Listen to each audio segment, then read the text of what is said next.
বিহার আপনারা দেখছেন খবর তরঙ্গ। ডিলিট করে দেওয়া মাহফুজের পোস্ট নিয়ে এবার কড়া বার্তা দিল ভারতের বিদেশ মন্ত্রক থেকে বলা হয়েছে যে ভারত বিরোধী মন্তব্য থেকে সাবধান থাকুক এবং ভাষা ব্যবহারে সংযত রাখুক। যদি সত্যিকার অর্থেই বাংলাদেশের দায়িত্বশীল উপদেষ্টাদের লজ্জাবোধ একটু হলেও থেকে থাকে, তাহলে যেভাবে আক্রমণাত্মক ভাষায় ভারতকে আক্রমণ করছে, কিন্তু ভারত থেকে সুন্দর এবং মার্জিত ভাষায় তাদেরকে কড়া বার্তার মাধ্যমেও বিতর্ক সৃষ্টি না করেও যেভাবে সতর্ক করে দিচ্ছে, তাতে অবশ্যই তাদের লজ্জাবোধ হওয়া উচিত। যদি সত্যিকার অর্থেই তারা নির্লজ্জ না হয়ে থাকে, সত্যিকার অর্থেই তারা বেহায়া না হয়ে থাকে, আশা করা যায় যে এরপর থেকে ভারতের বিরুদ্ধে মন্তব্য করতে গেলে অবশ্যই সতর্কতা অবলম্বন করবে, যাতে ভারত এবং বাংলাদেশের মধ্যে যে সুসম্পর্ক রয়েছে এবং ভারত বারবার বাংলাদেশের সঙ্গে সুসম্পর্ক রাখার চেষ্টা করে যাচ্ছে, সেই সুসম্পর্ক রাখার মর্যাদাটা বজায় রাখবে। প্রিয় বিহার, ভিডিওটি ভালো লাগলে সাবস্ক্রাইব করবেন, এতে আপনার ক্ষতি হবে না কিন্তু আমাদের উপকার করে দেবেন। অন্তর্বর্তী সরকার প্রতিষ্ঠিত হওয়ার পর থেকেই আমরা দেখতে পেয়েছি যে সরকারের প্রধান উপদেষ্টা মোহাম্মদ ইউনূস থেকে ধরে প্রত্যেক উপদেষ্টা ভারতের বিরুদ্ধে কাল্পনিক একটা মানসিকতা তৈরি করে ভারত নাকি বাংলাদেশ দখল করে নেবে, ভারত নাকি বাংলাদেশকে নত করতে চায়, ভারত নাকি বাংলাদেশকে নিচু করতে চায় বলে কলকাতা দখল কখনো বাংলা, বিহার, উড়িষ্যা দাবি, কখনো পশ্চিমবঙ্গ, কোচবিহার, অসম, ত্রিপুরা, নর্থ ইস্ট দখল করার স্বপ্ন। এবার তো রীতিমতো সমস্ত সীমা অতিক্রম করে গেছে মাহফুজ আলমের পোস্টে। তাদের মন মানসিকতা কোন পর্যায়ে সেটা তার পোস্টে প্রমাণ হয়ে গেছে। সেই মাহফুজ আলম নিজের পোস্টে বৃহত্তর বাংলার, অখণ্ড বাংলার একটা মানচিত্র তুলে ধরে বলেছিল যে বিজয় উৎসব সমাপ্ত হয়নি, আরও তাদের এগোতে হবে, ফুকায় খাওয়া বাংলা এটার মুক্তি হতে গেলে অবশ্যই পুরো মানচিত্রকে হিমালয় থেকে সমুদ্র পর্যন্ত ভারত বাংলাদেশের আয়ত্তে আনতে হবে। এর জন্য তারা প্রাণ দিতেও রাজি।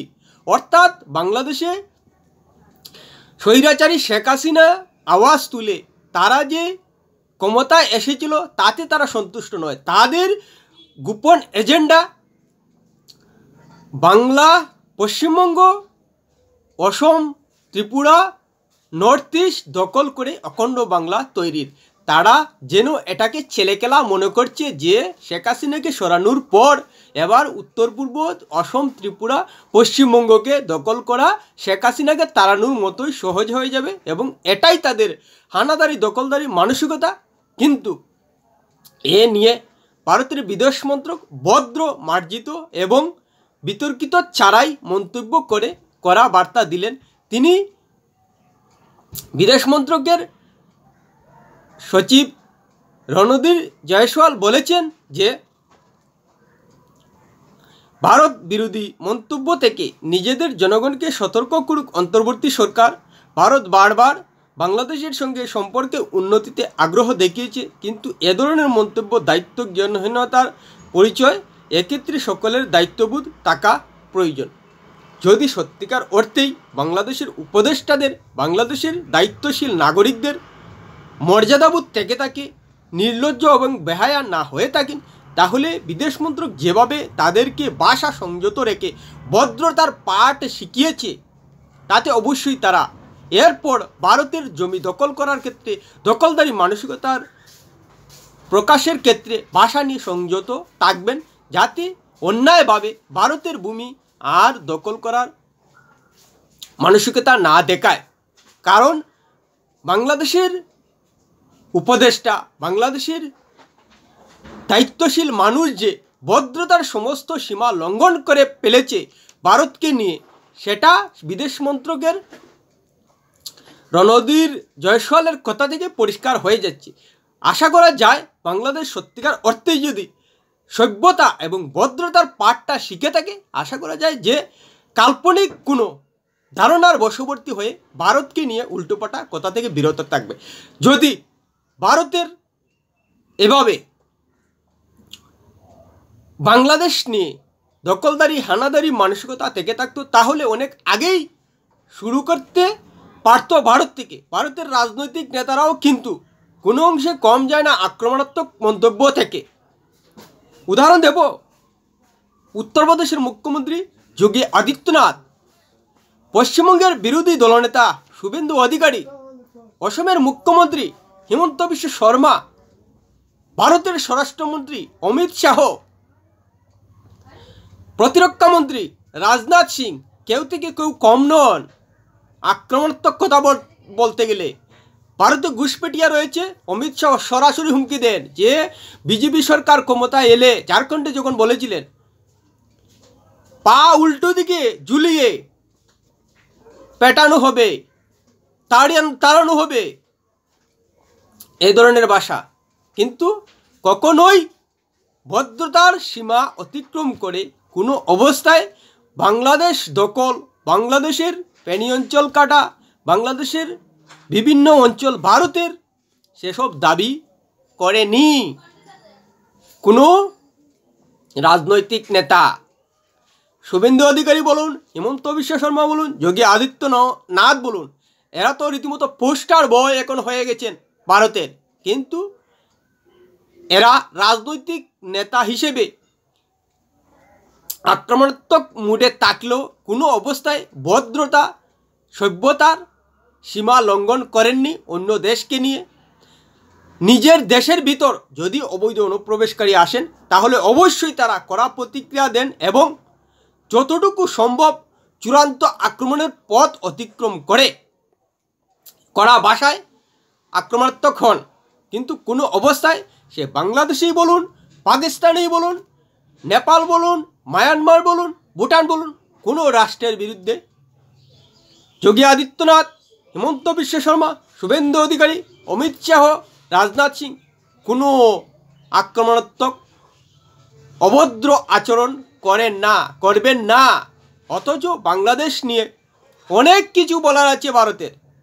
যা শুরু করেছে বাংলাদেশের মানুষ অভদ্রতার চরম সীমায় পৌঁছে গিয়ে, নির্লজ্জ হওয়ার চরম সীমায় পৌঁছে গিয়ে, তাকে পাল্টা জবাব দিতে গিয়ে শুভেন্দু অধিকারী, যোগী আদিত্যনাথ, হিমন্ত বিশ্ব শর্মাদের মুখে অনেক কিছু বলার আছে, অনেক কিছু বলার মতো ক্ষমতাও আছে, অনেক কিছু বলার মতো সাহসও আছে, শক্তিও আছে, সামর্থ্যও আছে, কিন্তু বলবেন না।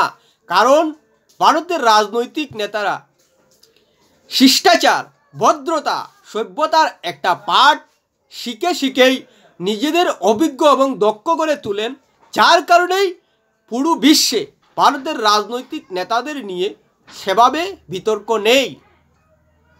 যেটা বাংলাদেশের বর্তমান অন্তর্বর্তী সরকারের উপদেষ্টারা ভদ্রতা শিষ্টাচারের সীমা লঙ্ঘন করে নিয়েছেন, যার কারণে রাষ্ট্রসংঘ থেকে তাদেরকে শিষ্টাচারের পাঠ দেওয়া হয় এবং বর্তমান বিদেশ মন্ত্রক যে ভাষায় বাংলাদেশের উপদেষ্টাদের, বাংলাদেশের দায়িত্বশীল মানুষদের সতর্ক হয়ে ভাষা সংযত করার পাঠ দিয়েছেন, রীতিমতো বলা যায় শিষ্টাচার এবং ভদ্রতার পাঠ দিয়েছেন। একটা কথা আছে না, যে কোনো জন অভদ্র আচরণ করলে বলে একজন আরেকজনকে মাইন্ড ইওর ল্যাঙ্গুয়েজ। বিষয়টা পড়ুককে সেই রকমই বাংলাদেশের সেই সব তথাকথিত উপদেষ্টা, তথাকথিত দায়িত্বশীল মানুষদের বিদেশ মন্ত্রকের সচিব রণধীর জয়সওয়াল সেভাবেই বললেন, মাইন্ড ইওর ল্যাঙ্গুয়েজ, ভাষা সংযত করুন।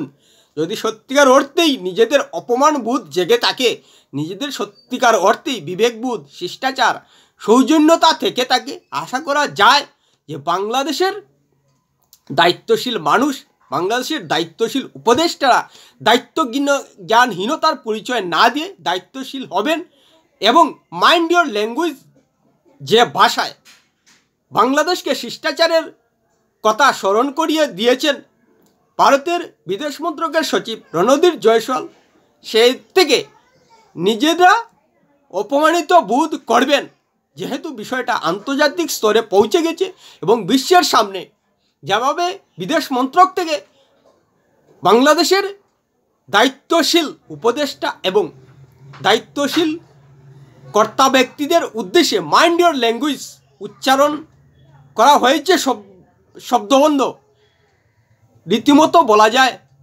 ভাষা এবং ভদ্রতার মোড়কে চূড়ান্ত অপমান করা হয়েছে বাংলাদেশের উপদেষ্টা এবং দায়িত্বশীল ব্যক্তিদের। প্রিয় বিয়ার, ভিডিওটি ভালো লাগলে লাইক শেয়ার কমেন্ট করবে।